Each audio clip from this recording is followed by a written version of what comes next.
when I worked for the tribe, when I worked for the Indian Health Service, is those things that involve veterans that seem to be the most compelling.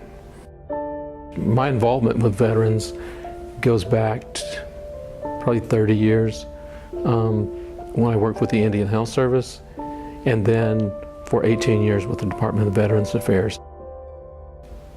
Just recently I spoke to a meeting of Department of Veterans Affairs where they had tribal consultation.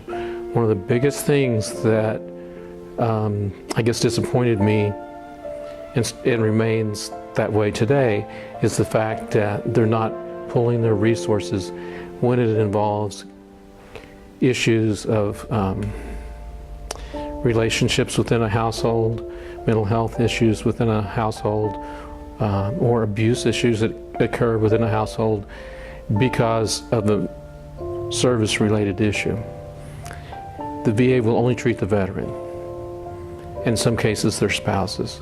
But when you have 3 generations of people living in a home, and maybe multi-generation veterans in a home, you can't help but having to address all of them.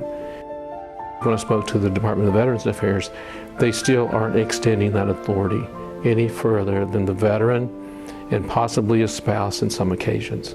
More of a holistic approach to a problem than it is just an individual program approach to an issue. For instance, when you look at the courts system, you know, it's much better to keep people out of jail. It's cheaper. They can continue to work and contribute to society being outside of jail.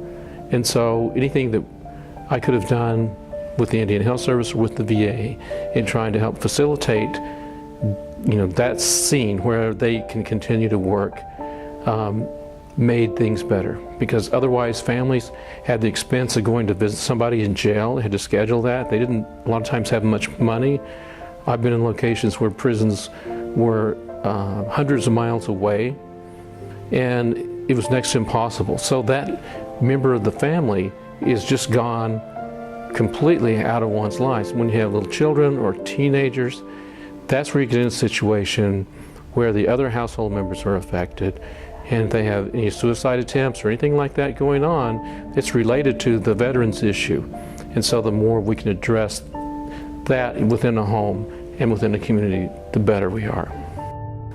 The number of resources, I would say, per capita, including the volunteers that are willing to step forward helping veterans and veterans organizations, is huge compared to other locations that I've been. And so when I came to the Community Service Council meetings, like I said, there's a room full of people already, and it's just that what part can one of them play in advancing some improvement in veterans or the veterans community that you can use at that time to help. And so we each brought something to the table.